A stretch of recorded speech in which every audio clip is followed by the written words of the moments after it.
Why do we need to learn about measurement to understand cultures? We are always measuring the world. When we feel hungry, we first think about how much food is left. When the sun begins to set, we wonder whether it will be too late if we head home now. Even without a ruler or a scale, we instinctively compare and judge. We judge what is more or less, what is enough or not enough, and what is fast or slow. Measurement began as a language long before civilization. Numbers and units came later as symbols, but human survival has always depended on our ability to compare and judge. But measurement is not only for survival. We measure when we decide how much to sell a house for, and when we choose the length of words in a sentence. We also use measurement to straighten perspective and balance colors in a picture. Again and again, we're measuring what feels just right.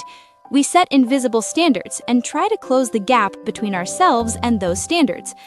If that is what measurement means, then almost everything we do can be understood through it. When we look closely at measurement, how we measure length, area, volume, and weight, we begin to notice culture in unexpected places. Units may seem like neutral numbers, but they hold traces of what a society values, what we are accustomed to, and the kind of life we live. Among those traces, the first thing we notice is our sense of size. It shapes what we see as big, what we consider enough, and which differences we let pass or choose to hold on to.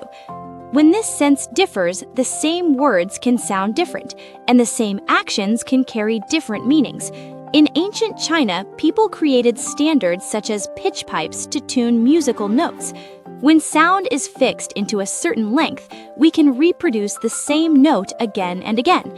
That is why the length of the pipe mattered in setting the pitch.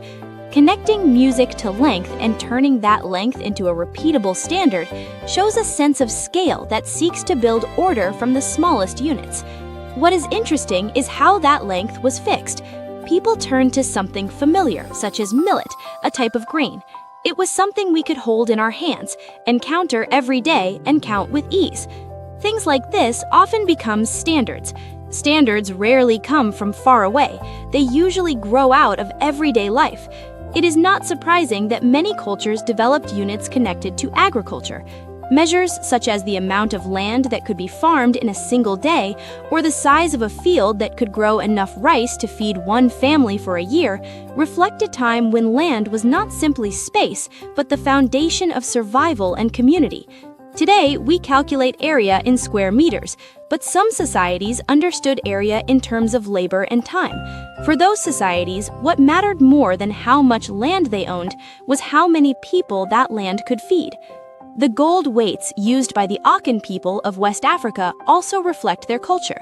Although these weights were tools for trade, people carved animals and other shapes into them and sometimes wore them like ornaments. These figures were not simply decorations, they carried meaning. For example, a leopard figure could represent the proverb, "Rain beats the leopard's skin, but it does not wash out the spots." A tool for measuring weight spoke the message that true nature does not easily change. When a weighing tool holds beliefs and attitudes toward life, measurement becomes more than a skill. It becomes a sentence of culture. The qualities of gold itself also help weave together units and culture. Gold is rare, does not tarnish easily, and is easy to shape, so it has long been treated as something precious. The fact that the letter K, which marks the purity of gold, comes from carat, implies that units are closely tied to the world of trade and commerce. Carat is also said to be linked to the seeds of the carob tree that grows in the Mediterranean and the Middle East. It is very likely that familiar objects in the hands of merchants became standards of measurement. The fairly consistent weight of seeds would have made them especially appealing as a reference point. Stories such as, "When we hold a handful of seeds, there are usually 24, and that is why 24K came to mean pure gold," remind us that the standards we assume were created in precise laboratories may have begun in the everyday feel of a palm. In contrast, industry often begins not with precision, but with bulk. The unit called a barrel is a good example. In the early days of the oil industry, oil was transported in wooden casks, and the barrel used for liquor effectively became the standard for shipping. The name of a tool became the name of a unit. Here, what mattered more than exact accuracy was a single load that could be carried. That was the sense of scale within industrial culture. The gallon offers another revealing clue. Its value varied across time and purpose, and it existed in several forms. For example, a wine gallon and an ale gallon were known to differ in size. When the same name refers to different volumes, it suggests that this culture prioritized the scale of everyday use over abstract uniformity. What was being measured shaped the unit, and the unit, in turn, shaped daily life. In the end, understanding measurement is not about memorizing conversion tables. It's about seeing how a society understood the world in its own sense of scale. It's about understanding what a society regarded as large, where it chose to draw the line, and which differences it examined closely.